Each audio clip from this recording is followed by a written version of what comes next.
तो प्रेयर्स का मतलब क्या होता है, कौन बताएगा? प्रार्थना, करेक्ट।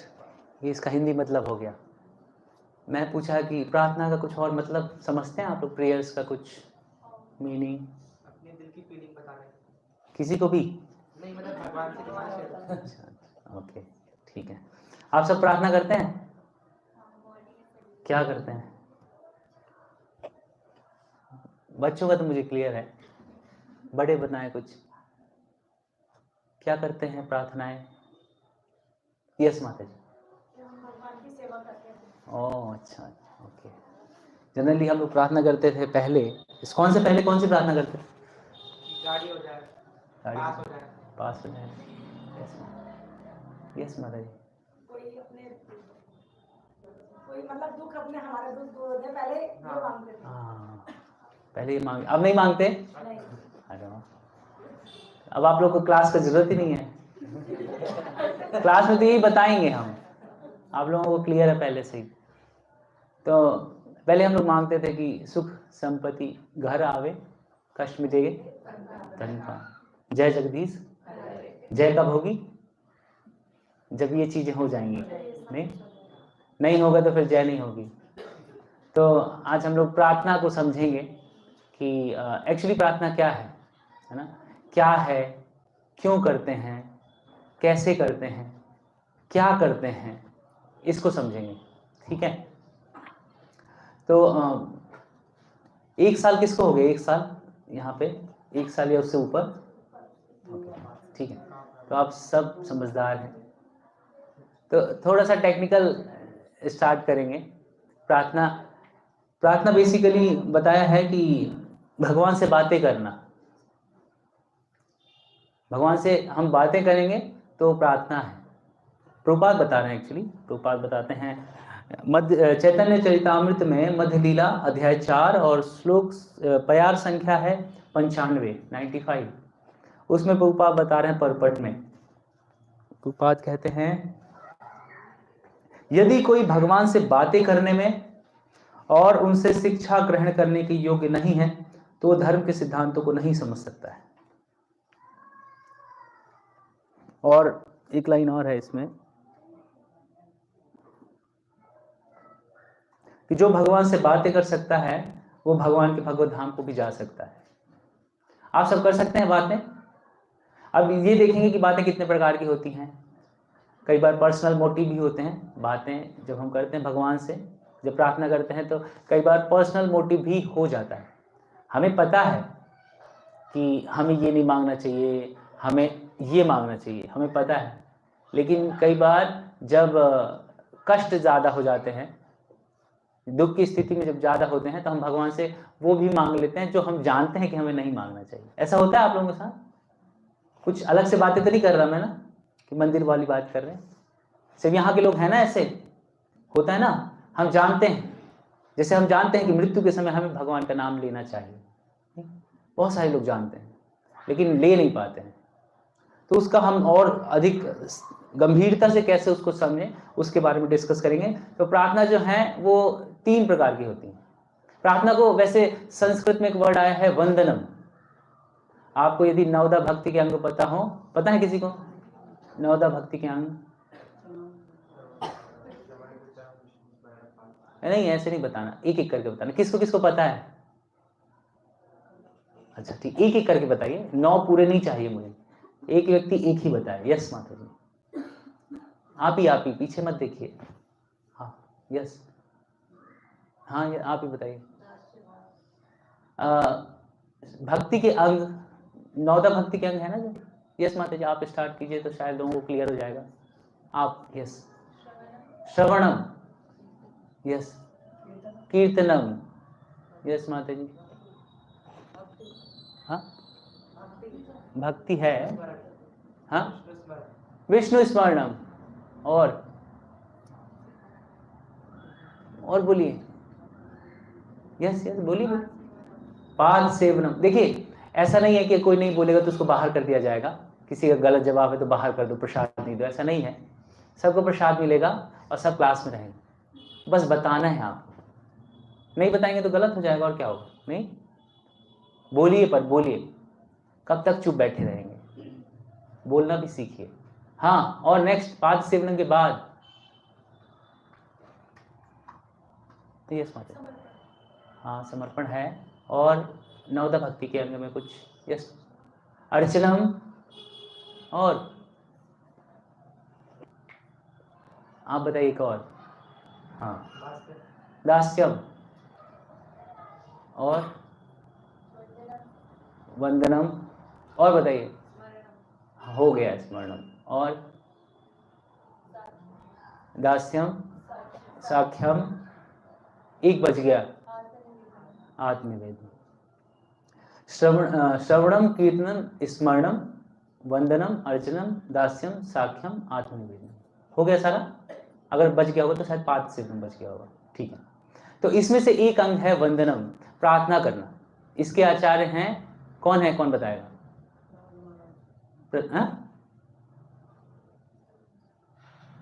बताइए, वंदनम के आचार्य कौन है? कुंती महाराज। नहीं, यस यस, ट्राई कीजिए, ट्राई, कोई भी बताइए। हाँ, नहीं नहीं, सारे महाराज का नाम कर लो, उस एक में गोपाल कृष्ण गोस्वामी महाराज का भी नाम आ जाए। अक्रूर जी का नाम सुना है? कौन है अक्रूर जी? हाँ, तो अक्रूर जी जो हैं वो हैं वंदनम के आचार्य। ठीक है, तो जो प्रार्थना है वो 3 प्रकार की होती हैं। थोड़ा सा टेक्निकल है, बस 3 लाइन का ही टेक्निकल है। अच्छा बोलिए, सिद्धांत बलिया चित्ते न कर आलस, सिद्धांत बलिया चित्ते न कर आलस, इहा होते कृष्ण लागे सुदृढ़ मानस, इहा होते कृष्ण लागे सुदृढ़ मानस। इसमें बोल रहे हैं कि सिद्धांत को समझने में आलस नहीं करना चाहिए। सबको लग रहा होगा कि प्रभु जी कुछ कथा सुनाइए, आप कथा करने आए हैं। इस्कॉन में खास बात यह है कि कथा कम, सिद्धांत ज़्यादा सिखाया जाता है ना। तो हम लोग यहाँ पे सिद्धांत सीखने आए हैं। ठीक है, तो प्रार्थना जो है 3 प्रकार की होती हैं। मुझे लगता है इसको जल्दी जल्दी पास कर देते हैं, नहीं तो लोग परेशान हो जाएंगे। प्रार्थना 3 प्रकार की होती हैं, संप्रार्थात्मिका, दूसरी है दैन्य बोधिका, और तीसरी है लालसामयी प्रार्थनाएं। तो संप्रार्थात्मिका का मतलब होता है कि कुछ हम अपने शब्दों से भगवान की महिमा का गुणगान करते हैं या अपने बारे में अपनी स्थिति को बताते हैं। संप्रार्थात्मिका में 2 प्रकार की होती हैं। एक तो हम अपने लैंग्वेज से भगवान को कुछ बोलते हैं, दूसरा होता है कि हमारे जो आचार्यों ने बोला है, जो भक्तों ने बोला है, भागवतम में बहुत सारी स्तुतियां हैं, तो उनको स्तोत्र बोला जाता है। तो ये दोनों। फिर दूसरी है दैन्य बोधिका प्रार्थनाएं, जो बहुत दीनता से बोली जाती है। हे भगवान, मैं बहुत पतित हूँ, अधम हूँ। हालांकि ये बोला नहीं जाता है, जब हम नए होते हैं भक्ति में तो बोला नहीं, मैं तो अधम नहीं हूँ, मैं तो मंदिर भी आता हूँ, मैं तो सेंटर भी आता हूँ, मंगल आरती भी करता हूँ। ये बोलना शुरू में बहुत टफ होता है, लेकिन धीरे धीरे जब हम प्रैक्टिस करते हैं, शास्त्रों का अध्ययन करते हैं, तो हम बोलते हैं, क्योंकि ये अच्छा लगता है। जब हम बताते हैं कि मैं बहुत दीन हूँ, इसका मतलब क्या है? भगवान आप बहुत सुप्रीम हैं। क्योंकि हम जितने ज़्यादा दीनता प्रकट भगवान के सामने करते हैं, जितना ज़्यादा हम ह्यूमिलिटी भगवान को शो करते हैं, उतना भगवान आकर्षित होते हैं। और तीसरा है लालसामयी प्रार्थनाएं। तो ये तो है टेक्निकल। बोले प्रभु जी ये इसको समझ नहीं आएगा, सिंपल में आते हैं। हम प्रार्थना क्यों करते हैं? तो पहला है कि हम प्रार्थना करते हैं क्योंकि इससे हमारे कमजोर विचारों को बल मिलता है।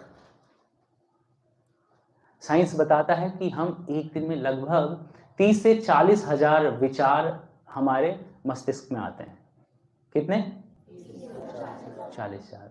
और इसमें भक्ति के विचार कितने हैं? हाँ, 1-2, बहुत कम। और वो भी भक्ति के विचार कब आते हैं? जब हम भक्तों के बीच में होते हैं। और भक्तों के बीच में कब होते हैं? जब क्लास होती है। और क्लास कब होती है? संडे को होती है। अब सोचिए, कितना कम समय हम भक्तों के बीच बिताते हैं, तो फिर कितनी कम ये हमारे विचार होंगे। तो ऐसे विचारों को बल मिलता है, इसलिए हमें भगवान से प्रार्थना करनी चाहिए। दूसरा बताते हैं कि असंभव कार्य भी संभव हो जाता है प्रार्थना करने से। कोई एग्जाम्पल बताएगा? असंभव कार्य भी संभव होना।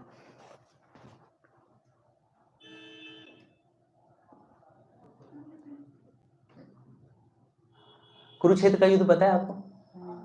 कुरुक्षेत्र के युद्ध में अर्जुन इस साइड थे और उस साइड कौन कौन थे? कौरव। बहुत बड़े बड़े योद्धा थे। और क्या अर्जुन युद्ध जीत सकते थे अगर कृष्ण ना होते तो? कई बार भगवान ने बताया भी है ना अर्जुन को, जब विराट रूप दिखाया तब बताया कि मैंने सबको मार दिया है ना। दूसरा, जब युद्ध कंप्लीट हो जाता है तो भगवान अर्जुन से कहते हैं कि पहले तुम उतरो।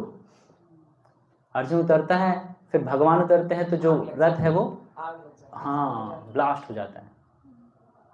तीसरा, तब जब अर्जुन अकेले रहते हैं और युद्ध के बाद बहेलियों से हार जाते हैं। जब भगवान धराधाम को छोड़ के चले जाते हैं तो अर्जुन बहेलियों से हार जाते हैं। कौन अर्जुन हार रहा है? वो अर्जुन जो विश्व का सबसे प्रसिद्ध धनुर्धर था। किससे हार रहा है? क्यों? भगवान नहीं। अब भगवान है तो असंभव कार्य है, इतनी सारी सेना को पराजित करना बहुत असंभव कार्य है, लेकिन फिर भी अर्जुन जो है उसको करते हैं। क्यों? क्योंकि भगवान उनके साथ है। और कोई लाइव एग्जांपल?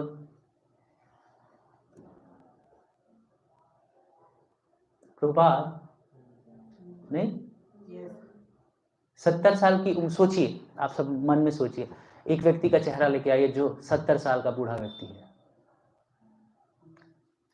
अब वो 70 साल की एज में अमेरिका जा रहा है, जहाँ पे कोई उसकी पहचान का नहीं है, जहाँ उसके रहने का ठिकाना नहीं है, खाने का ठिकाना नहीं है, क्या करना है पता नहीं।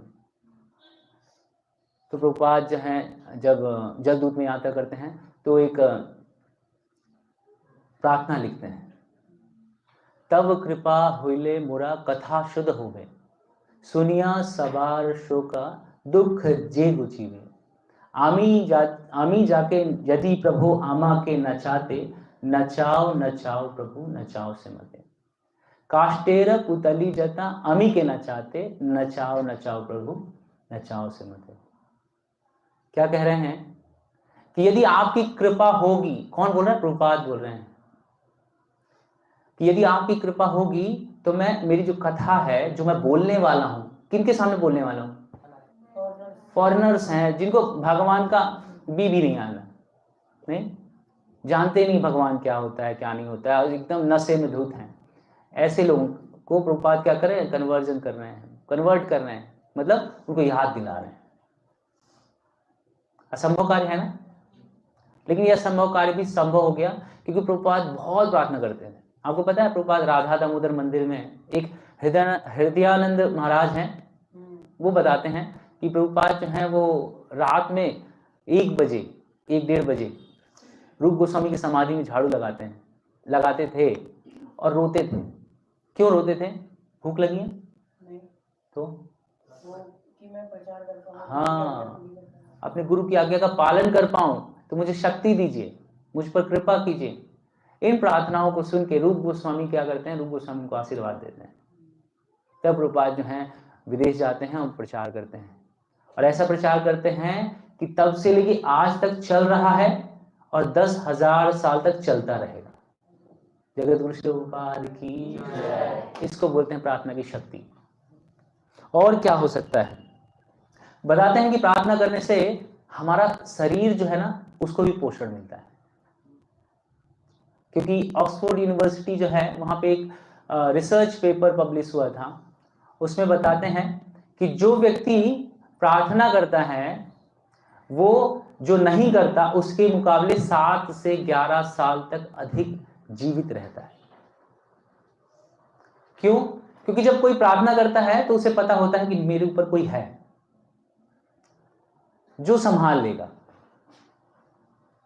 इस भरोसे से वो परेशान नहीं होता है। उससे क्या होता है कि वो खुश रहता है, और खुश रहता है तो एक हार्मोन्स रिलीज होते हैं बॉडी से, जो उसकी एज बढ़ाते हैं। ये रिसर्च है, ऐसा नहीं कि इस्कॉन वालों ने लिख दिया, ये रिसर्च है, अगर आप गूगल पे सर्च करेंगे तो मिल जाएगा। और क्या है, हम जब प्रार्थना करते हैं तो हम विचारशील बनते हैं।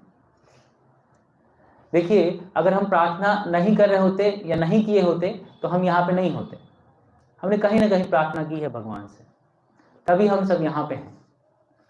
तो हम प्रार्थना करते हैं तभी हमारी बुद्धि खुलती है, तभी हमें समझ में आता है कि हम कौन हैं, हमारा क्या कर्तव्य है, भगवान कौन है, हमारा भगवान से संबंध क्या है। तो ये सारे जो विचार है ये तभी आते हैं जब हम प्रार्थना करते हैं। आप सभी प्रार्थना करते हैं? मंगल आरती आते हैं आप लोग? कौन कौन आता है? ओके, ओ ठीक है। खैर, तो जैसे प्रभुपाद को आप देखिए, प्रभुपाद ने इतना सुंदर सिस्टम बनाया है कि प्रार्थनाएं दी हैं, उस प्रार्थनाओं में सारी स्थितियों का वर्णन करते हुए और हम भगवान से प्रार्थना करते हैं। जैसे संसार दावानल, पता है आपको ना? तो ये संसार जो है वो दावानल है ना। फिर उसके बाद नमस्ते नरसिंहाय, हे नरसिंह भगवान आपको नमस्कार है। क्यों? क्योंकि आप प्रहलाद को आह्लाद आनंद प्रदान करते हैं और हिरण्यकशिपु जैसे दैत्यों का वध करते हैं। फिर तुलसी कृष्ण प्रेयसी, राधा कृष्ण सेवा पाओ। उसमें क्या प्रार्थना है कि हे भगवान, हे तुलसी महारानी, मुझे क्या चाहिए? राधा कृष्ण की सेवा चाहिए। फिर उसके बाद शिक्षाष्टकम, ना धनम ना जन्म ना सुंदरी कविताम वा जगदीश रामे। ये भी नहीं चाहिए, ये भी नहीं चाहिए, ये भी नहीं चाहिए, ये भी नहीं चाहिए, है ना। फिर बोलते हैं तो चाहिए क्या? तो बोलते हैं यथा तथा वा विदधातु लंपटो, मतलब कि हे भगवान आप जैसे रखेंगे मुझे स्वीकार है। फाइनल स्टेज आपकी, जो जैसा मन हो आपका वैसा करो। मेरे मन से थोड़ी चलोगे, ऑर्डर सप्लायर थोड़ी भगवान है क्या? बोले मुझे ये चाहिए, लाके दो जल्दी, और भगवान दौड़ दौड़ के जा रहे हैं, लेके आ रहे हैं, ये लो ये लो ये लो। आप ही करते हैं? Thank you. और प्रार्थना करने से हमारी जो बुरी आदतें हैं, एक्चुअली हमारी बुरी आदतें जो है ना वो सोई हुई हैं अभी, क्योंकि हम डेली प्रार्थना करते हैं, चैंटिंग करते हैं ना डेली, तो हमारी बुरी आदतें वो सोई हुई है, खत्म नहीं हुई। लेकिन जैसे ही हम प्रार्थना बंद करेंगे वैसे जो बुरी आदतें हैं ना ये वापस से आ जाएंगी। आप देखिए, जो भक्त लोग कभी सेंटर में आते थे पहले, अब नहीं आते हों, उनको देखिए आप, उनकी जीवन शैली को देखिए। अभी जो बदलाव आया है, मतलब जो इस्कॉन में आने के बाद, जो प्रार्थनाएं करने के बाद जो बदलाव आता है, वो वापस से चेंज हो जाते हैं, पुरानी हैबिट्स आ जाती हैं, बैड हैबिट्स उनको वापस से कैप्चर कर लेती हैं। तो जब हम भगवान से प्रार्थना करते हैं तो हम बुरी संगति से, बुरी आदतों से बचते हैं। और एक विशेष चीज है कि जब हम प्रार्थना करते हैं तो हमें उद्देश्य याद रहता है। हम लोग यहाँ क्यों आए हैं? भगवान की भक्ति करने के लिए आए हैं, ये हमारा मूल उद्देश्य है।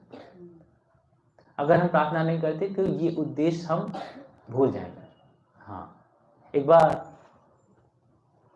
एक बच्चे कॉलोनी में छोटा सा गार्डन होता है, वहाँ पे बच्चे क्रिकेट खेलते हैं। यहाँ भी खेलते हैं क्या? हाँ। ग्लास तोड़ते हैं? नहीं तोड़ पाते। जो मेरी कहानी है ना उसमें बच्चे ग्लास तोड़ते हैं, तो कॉलोनी वाले बहुत परेशान रहते हैं और बच्चों को क्या ही मना करेंगे। तो वहाँ पे एक नया किराएदार आता है, बूढ़ा व्यक्ति आता है किराए से रहने के लिए। सब लोग उसको मना करते हैं, कह रहे तुम क्यों आ रहे हो यहाँ पे, ये बच्चे बहुत परेशान करते हैं, और तुम तो किराए से ले रहे हो, तुम तो कहीं भी ले सकते हो, यहाँ मत आओ, ये लोग ग्लास भी तोड़ देते हैं, सुनते नहीं है, दिन भर क्रिकेट खेलते हैं। तो बोलता है कि मैं 10 दिन में इनका गेम बंद करवा दूंगा। तो बोले ठीक है देखो। तो बच्चे जब क्रिकेट खेलते हैं तो जैसे क्रिकेट खेल के कंप्लीट होते हैं ना बच्चे, खूब ताली हो जाता है, वाह वाह बहुत अच्छा क्रिकेट खेलते हो यार आप लोग, तो मैंने तो ऐसा क्रिकेट देखा ही नहीं, मैं तो अब टीवी बंद कर दूंगा, टीवी में नहीं देखूंगा कभी, आप लोग का जो गेम है मुझे बहुत पसंद आया। बच्चे बहुत खुश होते हैं, और मैं आप लोग से इतना खुश हूं कि मैं सबको 100-100 रुपये दूंगा। अब बताओ, गेम भी खेल रहे हैं, पैसे भी मिल रहे हैं, मजा आएगा ना, बहुत मजा आता है, बच्चों को बहुत अच्छा लगा, सारे बच्चे बहुत खुश। अगले दिन फिर वो गेम खेलते हैं, फिर ये प्रेस करता है, ग्लोरीफाई करता है और फिर पैसे देता है। 3-4 दिन तक ऐसा चलता रहा। फिर एक बार क्या बोलता है, जब गेम खेल कंप्लीट होके वापस आते हैं, अब बच्चों को आदत लग गई, वापस आते हैं अंकल के पास, तो ऐसे करते हैं, तो अंकल बोलते हैं अभी ना मुझे बिजनेस में बहुत लॉस हुआ है, तो क्या आप लोग को मैं सिर्फ 50 रुपये दूँ चलेगा? क्या अंकल आप शर्मिंदा कर रहे हैं, 50 दे दे, कोई दिक्कत नहीं है हमें तो। फिर 50 ले लेते हैं सारे बच्चे। फिर अगले दिन फिर ऐसे ही होता है और बोलता है मेरा तो पूरा बिजनेस ही डूब गया है, लेकिन फिर भी मेरे पास कुछ सेविंग अमाउंट है, मैं आप सबको निराश नहीं करूँगा, आप सबको 10-10 रुपये दूंगा।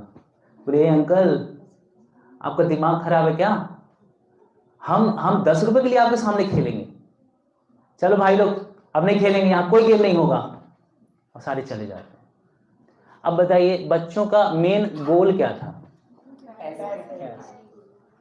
यही सोचिए, मेन गोल क्या था, बच्चों का गोल क्या था? हाँ बोलिए बोलिए। क्रिकेट खेलना, पैसे लेना तो नहीं ना, पहले उनको कभी पैसे नहीं मिले ना, उनका गोल था, उनका उद्देश्य था क्रिकेट खेलना। अब बच्चों का गोल क्या हो गया? तो जब हम प्रार्थना करते हैं तो हमें उद्देश्य क्लियर होता है, हम यहाँ भक्ति करने आए हैं। कई बार ऐसे होता है कि हम थोड़े सीनियर हो जाते हैं ना, जैसे पुराने होते जाते हैं हम सीनियर हो जाते हैं, और फिर लोगों को जज करने लगते हैं, और कोई नया आता है तो उसको बोलते हैं ऐसे नहीं ऐसे करो, ऐसे करो, सिखाते हैं ना। कई बार इसको प्रीचिंग का नाम दे दिया जाता है, लेकिन हम लोग अपने अंदर जितना भड़ास होता है, जो हमारे सीनियर ने हमसे निकाला होता है, रैगिंग, वैसे हम लोग भी उसकी रैगिंग लेने का प्रयास करते हैं। तो हमारा मेन उद्देश्य ये नहीं है, हमारा मेन उद्देश्य यहाँ पे आने का है कि हम कितनी अच्छे से भगवान की भक्ति करके और भगवान को प्राप्त कर सकें, हमारा ये उद्देश्य है। तो जब हम प्रार्थना करते हैं तो हमें हमेशा ये क्लियर रहता है कि मैं भगवान का दास हूँ और मुझे दास ही बनना है और नित्य भगवान की सेवा करनी है, ठीक है। और प्रार्थना एक बहुत इंपॉर्टेंट टाइम है, हमारा भगवान का पर्सनल संबंध, या बोलना चाहिए प्राइवेट टाइम है हमारा और भगवान का। हम सबको प्राइवेट टाइम अच्छा लगता है ना, जैसे कई बार प्रभु जी आते हैं तो हमको लगता है कि प्रभु जी हमसे थोड़ा बात करें, हमारी सुने, हमको बताएं, समझाएं, गाइड करें पर्सनली। खूब सारे लोग बैठे होते तो हमें लगता है नहीं हमें थोड़ा पर्सनल टाइम चाहिए, यस और नो। तो उसी प्रकार से जो प्रार्थना है वो हमारा भगवान का पर्सनल टाइम है। और प्रार्थना एक ऐसे है जैसे एक व्यक्ति था जो कुल्हाड़ी से पेड़ों को काटता था, हर दिन 100 पेड़ काटता था, लेकिन करते करते करते करते क्या हुआ, कुल्हाड़ी की जो धार है वो कमजोर हो गई, कम हो गई। अब वो 100 पेड़ की जगह 50 पेड़ ही काटता था, लेकिन मेहनत वो क्या करता था, सुबह से शाम तक वही मेहनत करता था, लेकिन पेड़ों की कटने की जो संख्या है वो 50 हो गई। तो कोई वहां से निकल रहा था तो उसने समझाया, कोई बूढ़ा व्यक्ति वहां से निकल रहा था, उसको समझाया कि देखो भैया, इसको तुम्हारी जो कुल्हाड़ी है ना इसकी धार कम हो गई है, इसको तेज करा लो। तो बोलता नहीं नहीं नहीं, मैं अभी बहुत बिजी हूँ, देखो फालतू की बातें सुनने का टाइम नहीं मेरे पास, मेरे को बस मेरा काम करने दो। थोड़ा सा टाइम निकाल के यदि वो कुल्हाड़ी की धार तेज कर लेता तो उसका टाइम बचता ना, और वापस से जैसे वो कर रहा था वैसे ही करता। उसी प्रकार से हम लोग इस भौतिक संसार में बहुत बिजी हैं, नो टाइम, टाइम ही नहीं हमारे पास। प्रभु जी बोलेंगे कि सुबह आ जाया करो, तो बोले टाइम नहीं है प्रभु जी। बोले क्लास में लेट क्यों आते हो? प्रभु जी टाइम ही कहाँ है, हमारे पास टाइम ही नहीं, बहुत बिजी हैं। लेकिन यदि हम थोड़ा सा टाइम निकाल के अपनी बुद्धि को तेज करने के लिए यहाँ जाएं भगवान के सामने और प्रार्थना करें, तो देखिएगा वो कम टाइम में भी हम ज्यादा आउटपुट ले सकते हैं। उद्देश्य तो हम सबका यही है कि थोड़े से में ज्यादा चाहिए ना सबको, एक नारियल में पूरे नारियल का बोरा, यही होता है ना हमारा। तो कि 51 रुपये चढ़ाया और वहां से देख रहे हैं कि कितना बोनस मिल रहा है। हाँ, तो हमारा हम सबको मेंटेलिटी तो यही है कि थोड़े में ज्यादा। तो जब थोड़े में ज्यादा चाहिए तो भगवान के पास ही आना चाहिए, और क्या करना चाहिए, प्रार्थना करना चाहिए, ठीक है। अब ये तो हुआ प्रार्थना हम क्यों करते हैं। अब प्रार्थना कैसे करते हैं? तो प्रार्थना 3 तरीकों से होती है, बॉडी, माइंड और शरीर से, मन से और वाणी से। ठीक है, तो मन से प्रार्थना, तो भगवान हमारी प्रार्थनाओं को सुनते हैं। जब हम मन से भी हम भगवान को भोग ऑफर करते हैं तो भगवान उसको स्वीकार भी करते हैं। आपने देखा, ये बुक में भी है, ये जो है ना, ये नृसिंहानंद ब्रह्मचारी है, ये देखिए प्रार्थना कर रहे हैं ना, हाथ जोड़ के, दिख रहा है सबको? ये प्रार्थना कर रहे हैं भगवान से हाथ जोड़ के। और ये है रामकेली के पास का ये जगह है। यहाँ पे ये प्रार्थना करते करते सोच रहे हैं कि जब चैतन्य महाप्रभु आएंगे तो मैं किस तरह से उस रास्ते को फूलों से सजाऊंगा। और पूरा रास्ता फूलों से सज गया है, पूरा रास्ता। और क्या हो रहा है कि एक बार जाते जाते, और वहां पे अब आगे उसके सज ही नहीं रहा है, वो प्रयास कर रहा है लेकिन नहीं हो रहा है। तब वो क्या करता है, तब वो प्रार्थना कक्ष से बाहर निकल के लोगों को बताता है कि देखो चैतन्य महाप्रभु आएंगे और यहीं तक आएंगे, इसके बाद नहीं आएंगे, वापस चले जाएंगे। और ऐसे ही होता है, चैतन्य महाप्रभु जगन्नाथपुरी से रामकेली तक जाते हैं और उस जगह जहां तक फूल का आखिरी उस बनाया होता है वहां तक रहते हैं, वहां से वापस लौट जाते हैं। आपने एक स्टोरी भी सुनी होगी कि एक ब्राह्मण है जो भगवान के लिए खीर बनाता है मन से, मानसी, और उंगली जल जाती है, सुना है? तो ये है प्रार्थना मन से, मानसिक प्रार्थना, भगवान स्वीकार करते हैं। जब भगवान कृष्ण हुए थे तो वसुदेव जी क्या कर रहे थे, अब उनके पास तो कुछ था नहीं, तो मन से ही प्रार्थना कर रहे थे कि हे भगवान, विष्णु भगवान को कह रहे थे कि हे भगवान, मेरा पुत्र हुआ है, इसके लिए मैं बहुत खुश हूं और मैं कई हजारों लाखों गाय दान करना चाहता हूं ब्राह्मणों को। और मन से उनकी प्रार्थना को स्वीकार कर लेते हैं भगवान। तो भगवान मन से भी स्वीकार करते हैं, बस हमारा मन थोड़ा सा दूषित है, थोड़ा सा, तो उसको ठीक करना होगा। जब वो ठीक हो जाएगा तो मन से हमारी सारी जितनी भी हमारी प्रार्थना है भगवान सारा स्वीकार करेंगे। और होता है बॉडी से, शरीर से हम कैसे करें, तो शरीर से बताते हैं कि हमें भगवान को प्रणाम करना चाहिए। आपने वो देखा स्टैम्प, देखा स्टैम्प, किसने किसने देखा स्टैम्प? आप देखेंगे तो स्टैम्प समझ में नहीं आएगा, उल्टा लिखा रहता है ना? यस और नो? लेकिन जब उसको स्टैम्प पेपर पे, स्टैम्प पैड पे लेके और पेपर पे लगाते हैं तो सीधा हो जाता है ना? तो ऐसे बताते हैं हम सब कि यहाँ पे उल्टा लिखा है। लेकिन जैसे ही हम भगवान के सामने दंडवत प्रणाम करते हैं तो सारी रेखाएं जो है वो कैसी हो जाती हैं? तो हमें भगवान को दंडवत प्रणाम करना चाहिए रोज, एवरीडे। रघुनाथ दास गोस्वामी जो हमारे आचार्य हैं, सठ गोस्वामी में से एक हैं, वो हर दिन 1000 बार भगवान को दंडवत करते थे, 1000 बार, और वैष्णवों को 2000 बार। कर लेंगे हम? मुश्किल है, लेकिन प्रयास करेंगे धीरे धीरे, तो जो उद्देश्य है हमारा प्रणाम करने का ना, उसका फल जरूर मिलेगा। ठीक है, फिर क्या है कि मन, वाणी और हाँ, वाणी से मैंने बताया कि प्रार्थना कर सकते हैं। प्रार्थना 2 तरह की होती हैं, एक हम जो खुद की स्थिति को भगवान के सामने प्रकट करते हैं, भगवान ऐसा ऐसा है, अब आप देखिए मुझे क्या करना है बताइए। धीरे धीरे धीरे धीरे आप देखेंगे कि भगवान की, आपकी जो श्रद्धा है भगवान के प्रति बढ़ने लगेगी। और जब हमारी श्रद्धा भगवान के लिए बढ़ती है, जब निष्ठा तक पहुंचती है, तो भगवान रेसिप्रोकेट करते हैं और हमें बताते हैं कि अब क्या करना है। ददामि बुद्धि योगम तम येन माम उपयान्ति ते, मैं बुद्धि देता हूं। कब? जब हम प्रैक्टिस करते करते करते करते करते करते शुद्ध हो जाते हैं, तो भगवान क्या करते हैं, फिर हमें बुद्धि देते हैं क्या करना है क्या नहीं करना है। ठीक है, और प्रार्थना में क्या बोलूं, हम सब के साथ यही समस्या है ना, क्या बोलूं। देखिए सिंपल हार्ट से ना जो ग्लोरिफिकेशन निकलता है हमें बोलना चाहिए। जैसे एक बार मैं जब जॉब करता था, मंदिर में आया था जन्माष्टमी के टाइम पे, तो जन्माष्टमी में भगवान का पट बंद रहता है, सब जगह डेकोरेटेड है, पूरा टेम्पल हॉल, बहुत सारी भीड़ होती है जन्माष्टमी में। और सारे लोग जैसे जैसे ऑल्टर ओपन हुआ सारे लोग प्रणाम कर रहे हैं, एक व्यक्ति हाथ जोड़ के कहता है हैप्पी बर्थडे भगवान। ये है प्रार्थना। नहीं, सिंपल सा वर्ड है ना, उसने अपनी फीलिंग्स भगवान के सामने रखी है। सिंपल है ना, उसमें कोई श्लोक तो नहीं चाहिए, कोई संस्कृत के वर्ड तो है नहीं, है क्या? आपको पता है मजे की बात है कि भगवान को सारी लैंग्वेज आती है। ऐसा नहीं कि सिर्फ संस्कृत ही आती है भगवान को, सब आता है। इंग्लिश बोलिए, उर्दू बोलिए, हिंदी बोलिए, टूटी बोलिए, फूटी बोलिए, कुछ बोलिए, भगवान को सारी लैंग्वेज आती है और सब सुनते हैं भगवान। देखिए इसीलिए तो भगवान विग्रह के रूप में आते हैं। कान है ना भगवान के, किस लिए? चश्मा पहनने के लिए, सुनने के लिए। तो भगवान के कान है सुनने के लिए। तो हम जब बोलेंगे तो भगवान सुनेंगे। तो हमें क्या करना है?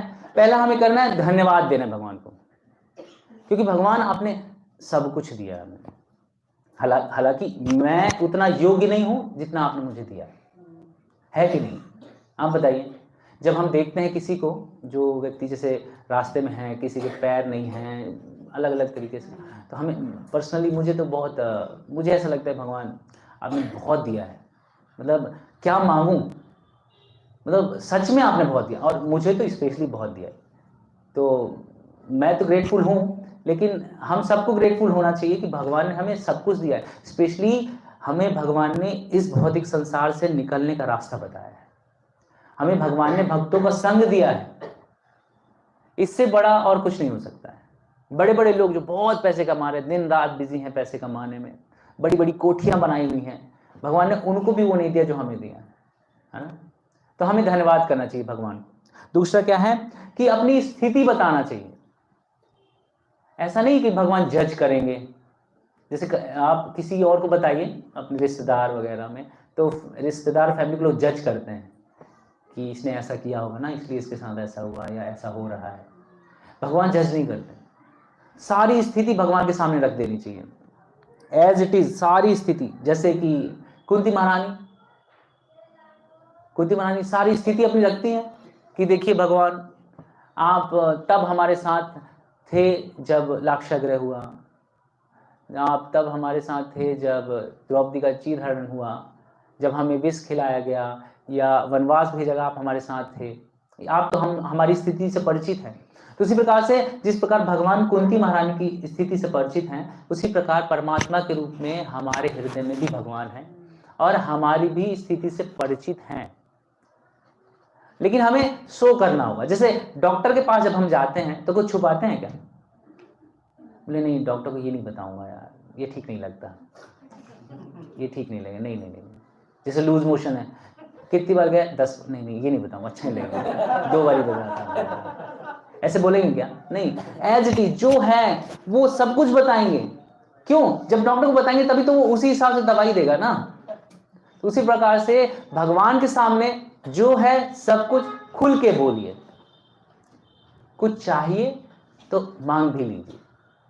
हालांकि भक्त लोग नहीं चाहते ना, भक्त लोग तो ना धनम ना जन्म ना सुंदरीम कविताम व जगदीश कामे, भक्त को तो कुछ नहीं चाहिए। लेकिन कई बार ऐसा होता है कि टैग तो लगा है भक्त का, लेकिन हम लोग हैं नहीं भक्त, हम कम भक्त हैं, कम भक्त नहीं भाई, कम भक्त हैं। तो हम लोग को कई बार जरूरत पड़ जाती है तो मांग सकते हैं, लेकिन प्रयास यही करना चाहिए कि भगवान खुद दे देंगे। नहीं, खुद देखते हैं भगवान ना अपने भक्तों को। भगवान कहते हैं भगवद गीता 9.22 में, भगवान कहते हैं अनन्यास चिंतयन्तो माम ये जना पर्युपासते तेषां नित्याभियुक्तानां योगक्षेमं वहाम्यहम्। जो आपकी जरूरत है मैं उसको पूरा करूंगा। कब? अनन्यास चिंतयन्तो माम, अनन्य भाव से मेरा चिंतन करोगे तो। ठीक है। फिर है कि भगवान से क्षमा भी मांगनी चाहिए। बोले क्षमा क्यों मांगेंगे? क्यों मांगनी चाहिए क्षमा? जो हम गलतियां करते हैं उनकी क्षमा, और जो नहीं कर रहे हैं तो? हाँ बोलिए जोर से बोलिए। हाँ एक्चुअली हम नहीं जानते हैं, फिर भी हम कई सारी गलतियां करते हैं, कई सारी। जैसे हम आग जलाते हैं तो कुछ, खैर वो अलग मैटर है। तो जब हम रास्ते में चलते हैं कई चींटियां मर जाती हैं, जब आग जलाते हैं, पानी डालते हैं, तो कई सारी जीव जंतु जो हैं वो शरीर छोड़ देते हैं, वो भी जीव हैं हमारी तरह। हाँ, उनका छोटा शरीर है, हमारा बड़ा शरीर है, बट है तो हम सब एक ही जीव ही है ना। तो इसलिए हमें क्षमा मांगनी चाहिए भगवान से। और ऐसा नहीं क्षमा मांगने से नहीं छोटे हो जाएंगे यार, क्षमा मांगने से नहीं। क्षमा तो बड़े बड़े लोगों ने मांगा है। आपको पता है ब्रह्मा जी ने भी क्षमा मांगा भगवान से, मांगा है कि नहीं? इंद्र ने मांगा है, कालिया ने मांगा है, और बहुत सारे भक्त हैं भगवान के जिन्होंने क्षमा मांगी है भगवान। भगवान गलती हुई है, प्लीज माफ कर दीजिए। तो हमें भी तो यही बोलना है, हमें एक वर्ड बोलना है, सॉरी। उसमें तो अच्छा ही है ना, उसमें तो पता ही नहीं चलता गलती किया है कि नहीं। सॉरी एक ऐसा कैजुअल वर्ड हो गया है कि पता ही नहीं चलता कि इस बंदे ने गलती भी की है कि नहीं, लेकिन भगवान को सब पता होगा। तो हमें भगवान को थैंक यू भी बोलना चाहिए और सॉरी भी बोलना चाहिए, ठीक है। फिर आप कहेंगे कि भाई हम देखिए, हम इतना तो कर लेते हैं, माफी मांग लेते हैं, सब कर लेते हैं, हम इच्छा भी प्रकट करते हैं, भगवान हमारी सुनेंगे या सुनते हैं क्या? कई बार ऐसा होता है कि हम बहुत सारी डिजायर करते हैं, फुलफिल नहीं होती, नहीं, तो आप बोलते हैं प्रार्थना करें। तो देखिए प्रार्थना करने के लिए 3 चीजें याद रखिए। प्रार्थना जो है वो निस्वार्थ होनी चाहिए, दूसरा प्रेम पूर्वक होनी चाहिए, और तीसरा उसमें अटूट श्रद्धा होनी चाहिए। क्या होना चाहिए 3 चीज?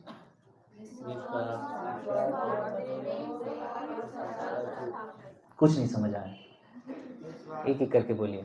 यस माता जी, निस्वार्थ होना चाहिए, ठीक है। दूसरा प्रेममयी होनी चाहिए, तीसरा यस नहीं समझ आया, कुछ नहीं आएगा मेरे को, सब खिचड़ी हो जाता है। सब लोग बोलिए, सब और एक साथ बोलिए। अटूट श्रद्धा होनी चाहिए, और प्रेम होना चाहिए, और क्लियर है। भगवान हमारे ऑर्डर सप्लायर नहीं हैं।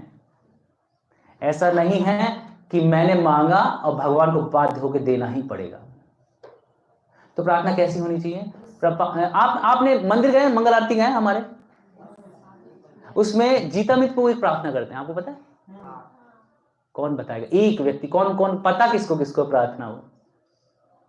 पहली लाइन, हाँ वरुण को बताइए।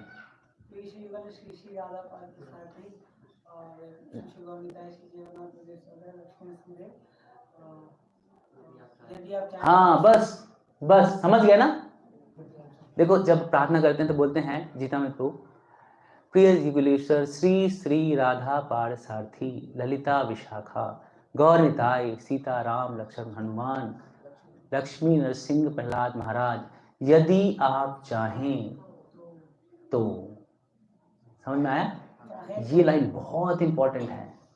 यदि आप चाहें तो, मेरा ये डिमांड है, लेकिन यदि आप चाहते हैं तो फुलफिल कीजिए, आप नहीं चाहते तो फुलफिल ना कीजिए। मैं कंप्लेन नहीं लेके आऊंगी या आऊंगा, ये बहुत इंपॉर्टेंट है। एज यू विश, हमने बता दिया अपना सारा, हमारा सारा दुख दर्द सब आपके सामने है, आपको जो करना है कीजिए। तो ये प्रार्थना में राखो भी मारो भी, जो इच्छा तुम्हार। हे भगवान आपकी जो इच्छा है वो कीजिए, पर मेरा ये है कि मेरी ये सारी डिमांड्स हैं, ये पूरी लिस्ट है, क्योंकि जनरली भगवान के सामने पूरी लिस्ट लेके जाते हैं। हो सकता है अभी थोड़ा माला वाला करने लगे तो लिस्ट छोटी हो गई हो, लिस्ट तो है। भगवान के सामने लिस्ट रख दीजिए, no problem, but as you wish. क्यों? क्योंकि प्रार्थना का मतलब हम क्या सोचते हैं? प्रार्थना का मतलब है सब कुछ ठीक हो जाएगा, हम लोग यही सोचते हैं ना। प्रार्थना मतलब यही सोचते हैं कि नहीं? प्रार्थना का मतलब क्या होना चाहिए? प्रार्थना का मतलब होना चाहिए भगवान हमारे साथ हैं, ठीक है। ये की पॉइंट है आज कि प्रार्थना का मतलब ये नहीं है कि सब कुछ ठीक हो जाएगा। प्रार्थना का मतलब है कि भगवान हमारे साथ है, अब ठीक हो या ना हो। लेकिन जब हम इतनी शरणागति से भगवान से प्रार्थना करते हैं तो सब कुछ ठीक हो जाता है, ठीक है। और ठीक नहीं होता है तो पिक्चर अभी बाकी है, आगे ठीक होगा। जगत गुरु श्री लघुपाद की। देखिए एक